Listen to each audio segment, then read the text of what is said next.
I was recruited into the realm of witchcraft, into spiritualism, to learn to be the third high-ranked devil worshiper for 25 years. Because a lot of people watching hear this and don't really understand the magnitude of how real the spiritual realm is. Absolutely. I mean, the devil comes to kill, steal, and destroy. My job is to paralyze you in the spirit realm, because everything starts in the spirit realm.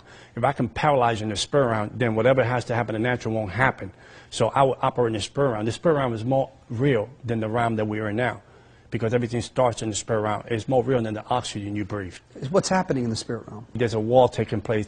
I have to keep you away from the plan of God, no matter what, at any cost. You keep saying you. So when you say that to me, I'm understanding you to mean that when you were in Satan's army, I'm just going to say it like it is. No, absolutely.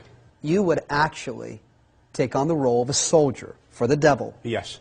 To do what in the spirit realm? In other words, to do witchcraft, to do tarot card readings, to do spells, to paralyze their neighborhood, so the cross won't reach that neighborhood. So the people in that neighborhood will know that it was a spirit of poverty, a spirit of prostitution, drugs.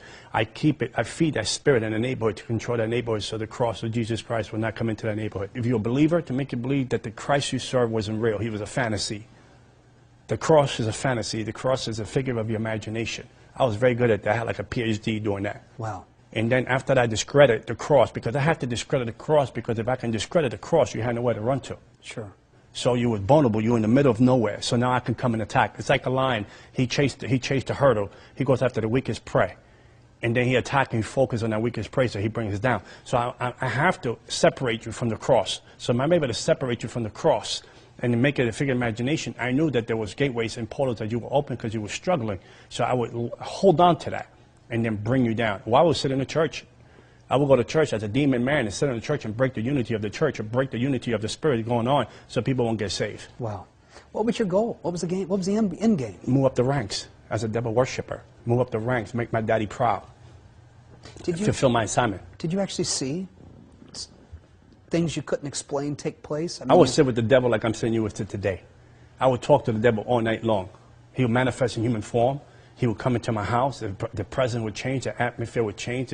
The room would change. Your presence was there. I sold my soul to the devil. I got the marks in my body here. I got the marks here. I got the marks here. I got the pentagram carved into my flesh.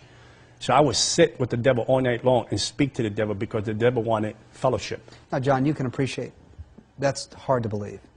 I'm not questioning you. I'm saying that people watching right now are saying, wait a minute, I see that in the movies, but this doesn't happen in real life. Right.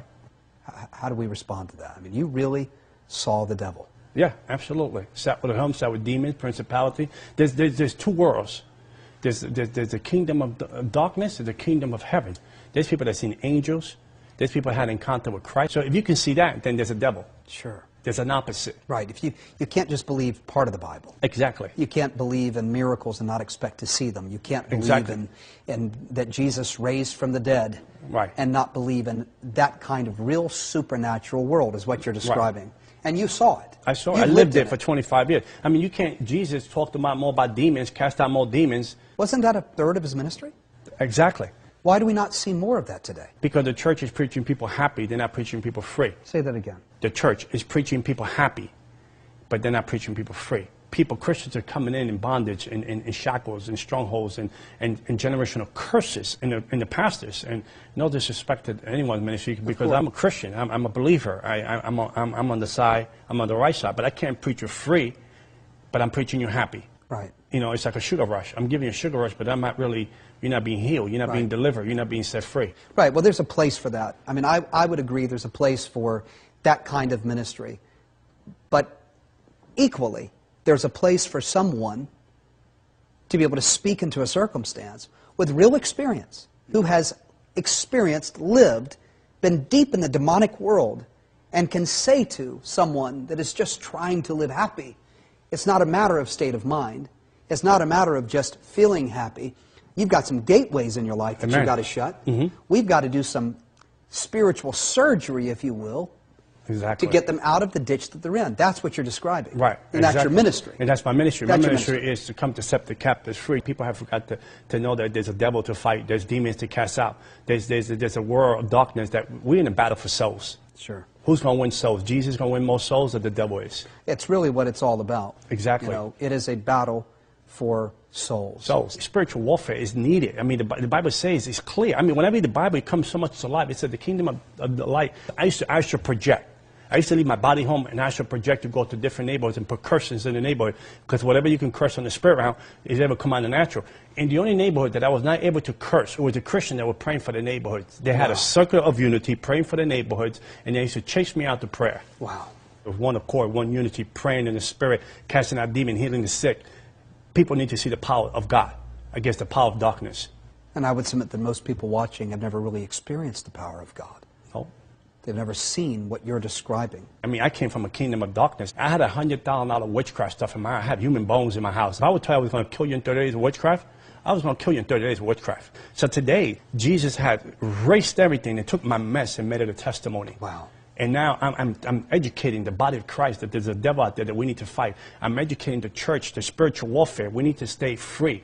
You know, not only, yes, we're freed by the cross, we accepted Jesus. Accepting Jesus gets you into the game, by the way. Mm-hmm. It gets you into the game. Now you have to walk out your Christianity. Mm-hmm. You don't get saved, in other words, and it's all happy from there. Right, it's not all happy. You get saved, and then the real battle starts. There's devil that's trying to stop your purpose and your destiny. There's devil that's trying to give it an abortion. An abortion by how? By you have a purpose and a destiny that's in you, that God already put in you. He's trying to abort that baby. He's trying to abort that purpose and destiny so you won't reach the cross. You won't reach God's very best. Where there's high crime, prostitution, killing, that's not just the work of people that make bad choices. There's an actual spiritual influence, a demonic force at play in that city. Maybe it's on somebody's job. Right. Maybe it's in a home. I mean, the spirit realm is alive, and it's not just bad decisions that people make. It's not just choices that we make. Right. You're saying that sometimes what someone watching right now might be facing might in fact be a demonic attack on their life. That's one thing boggles my mind. Right. Everybody's angry with God. Well, everybody wants to blame God. When Everybody wants to blame God for everything. Sure. But no one is blaming the devil these days. The church, everybody's blaming God. I didn't get my boyfriend. I didn't get a girlfriend. I didn't get married. I didn't get a car. I didn't get the promotion. Everybody's blaming God. Right. No one's blaming the devil. Do you believe that people watching right now that are facing the challenges of life, and not just everyday challenges, but grips, their bank accounts empty, they are fighting every day with their spouse, they just went to the doctor and found out they had a diagnosis of some disease, maybe they have inflammation that won't go away, maybe they're angry all the time, they're frustrated all the time, they're depressed, they see no hope, all they see is negativity. Do you believe that the devil could be worked right now in their life? Oh, absolutely. You know, let's put it there. If it was something natural, you can fix it. If it's something natural, it's easy to fix. You can put it together. It might take you some time, but you can get a remedy for it and get it fixed. Whether it's a cold, sickness, whatever, situation in your life, situation at work, situation in your marriage, you can sit down with your wife, talk it out, you can fix it. But if it's something that you can't fix, that is over your head, but you try every situation possible to fix it, and you can't fix it, Then there's something more at play. there's more to it. It's called supernatural. The devil studies you. The devil is more real. The kingdom of darkness is more real than the oxygen we breathe. He studies you. He has an assignment. The Bible said the devil goes as a roaring lion to see who he can devour. In the book of Job, God asked him, where do you come from? He said, I roam the earth back and forth, looking for an opportunity.